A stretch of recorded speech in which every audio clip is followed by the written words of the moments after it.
Hello दोस्तों, आज मैं आप लोगों को बेम्बू से बार ट्रैप बना के दिखाने वाला हूँ। सबसे पहले मैं एक कटा हुआ बेम्बू लेता हूँ। उसके बाद मैं उसे छोटे छोटे टुकड़ों में काट लेता हूँ।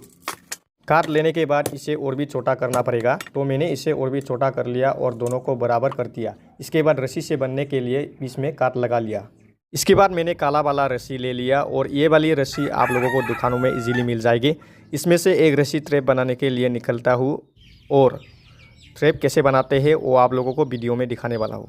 पहले हमने जो बेम्बू छोटे छोटे टुकड़ों में काट के रखा था, यहाँ पर इस काले वाले रस्सी को ऐसे दोनों साइड में बांध लेना है। बांधने के बाद एक और रस्सी इसके ऊपर बांध लेना है और हमारा बेम्बू ट्रैप तैयार हो गया।